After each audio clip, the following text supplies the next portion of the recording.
It's a rehearsal for the so-called no-deal Brexit, a chance to test how the road network would handle a sudden imposition of customs checks and tariffs.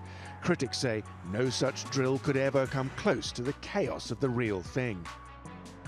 Theresa May is running out of time. A key part of the Prime Minister's deal, what they call the backstop, designed to keep the Irish border open and protect the peace process, remains a deal-breaker for many in her own party.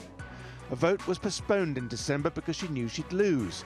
She desperately needs extra assurances from the EU that the backstop would be temporary.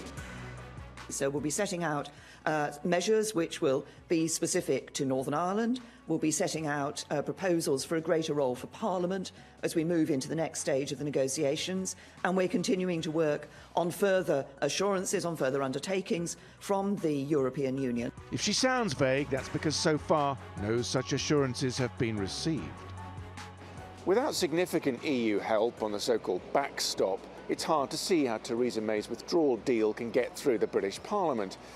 Assuming it does fail, there are really only two options on the table: the so-called dreaded no-deal scenario, in which the UK crashes out of the EU on March the 29th, or there's some weird cross-party parliamentary agreement to request an extension of the process. That would require unanimous EU support, and it would simply buy more time for the Brits to work out how they want to proceed.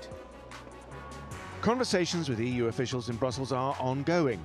There's talk of new wording, but will it be enough to persuade sceptical MPs?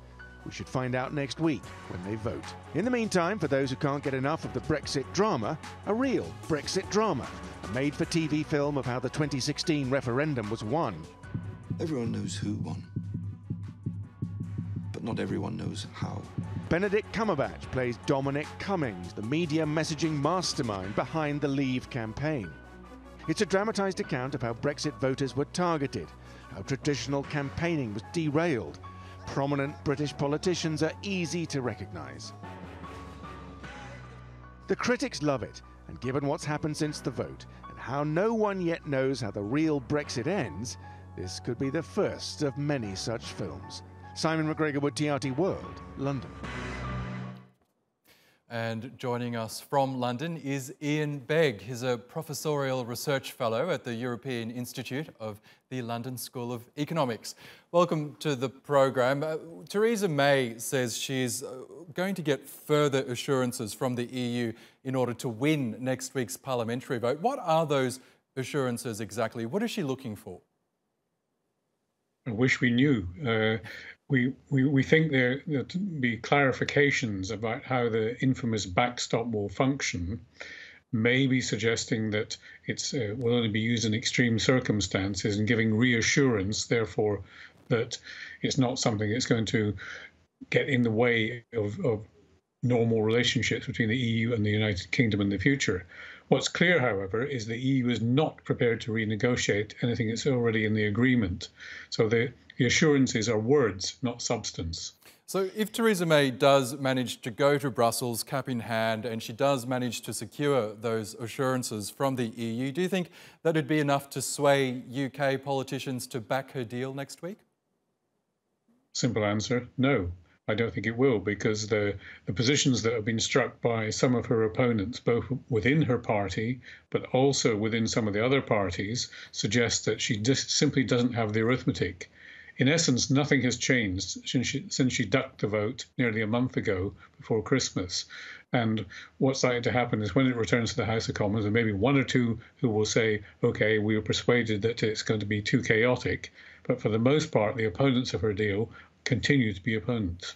So the latest development is that more than 200 MPs have now signed a letter to Theresa May urging her to rule out a no Brexit deal scenario.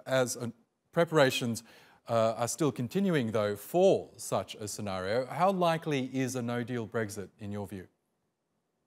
Well, my view is that no deal is not going to happen. There will be some sort of arrangement to either to preserve the current British relationship with the European Union or to postpone, as Simon said in his package just before I came on, to postpone the implementation of the departure date. I cannot see no deal happening because both sides have too much to lose from it.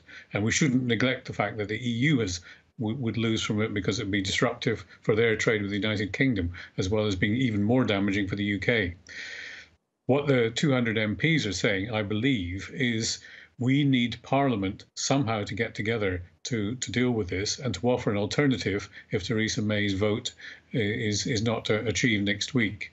Quite what that will be is the great uncertainty hanging over all of us at the moment. Okay, and time is ticking for ahead of this vote next week. We'll all be watching very closely. Ian Begg, we do thank you for your time. Thank you.